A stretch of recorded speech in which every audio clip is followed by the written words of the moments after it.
Good evening, good day, whatever your time is on your side when you watch this video. I just wanted to bring a word concerning your Kairos moment, the Kairos moment that God gave you, and that we need to embrace the season that God has given us. We all live in different seasons, and seasons of our lives. Um, the one thing that we should never forget is that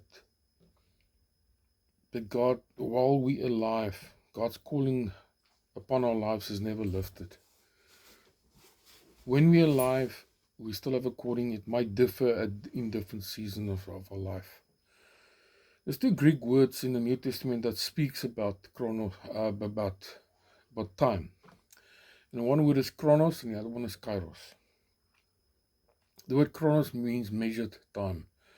Chronos refers to chronological time, a ticking clock, a passing years, birthdays, decades, in its measurable progressing of life. And the Bible reminds us, teach us to number our days, that we may gain the heart of wisdom. Psalm 90 verse 12. Chronos is the accumulation of experience. It's the visible evidence that we have journeyed long with God. Wrinkles, grey hair, slower steps. And these are not signs of decline, but signs of mileage. They represent testimony. But chronos alone does not define us. Kairos, also a word in Greek for time, means appointed time. Kairos refers to God's appointed moment, a divine season, a purposeful window, a spiritual significant time. To everything there's a season, a time for every purpose under heaven. Ecclesiastes 3 verse 1. Kairos is not about age, it's about alignment. It is possible to be advanced in chronos, yet standing in powerful kairos. Recognizing the season that you are in, and this is now for people that are more progressed in their years, people that are older.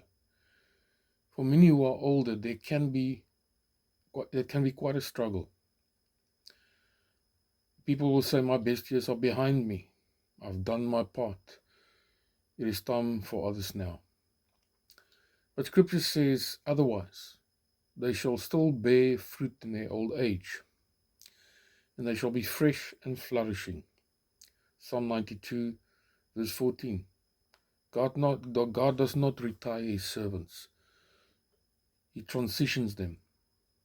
There's a difference between stepping back and actively stepping out of obedience. The calling of God is not cancelled by birthdays. So we need to embrace our seasons. Every season requires acceptance. We need to accept that we are in a new season. The farmer does not resist the harvest because planting was beautiful. The tree does not reject autumn because spring was colorful. If you resist the season, we suffer for it. If we embrace the season, we flourish in it. Paul understood this when he said, I fought the good fight. I've finished the race. I've kept the faith. And that's in 2 Timothy 4 verse 7. Notice he did not stop running prematurely. He finished well. So we need to live fulfilled in the kairos that we have. Fulfillment is not found in reliving former chronos moments. It is found in embracing the kairos purpose. Mentoring younger generation, intercession and prayer, that's for older people of course, wisdom sharing, spiritual covering, quiet but faithful, powerful faithfulness. The body of Christ needs seasoned saints. You carry a perspective that youth does not have. You carry history with God. You carry stories of His faithfulness. So we shouldn't respond and go in rebellion because we're older. We should just embrace the season that God gave us. And we need to learn how to embrace that. It's the sooner we embrace it, the better for ourselves. Do not stop being obedient. The call of God is not seasonal. Only the expression changes. Therefore, my beloved brethren, be steadfast, immovable, always abounding in the work of the Lord. 1 Corinthians 15 verse 58.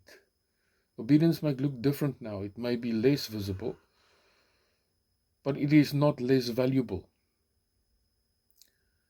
So if you are in a later Chronos season, what is your Kairos right now? What is God inviting you into in this stage? And where is your obedience required today? Do not mourn the former season. Do not resist the present one. Embrace it. The God who called you decades ago has not changed His mind. You are not finished. You are seasoned. And this Kairos is just as sacred as the first one. I hope this means something to you, and I hope you can embrace this to know that God still wants to use you. God bless.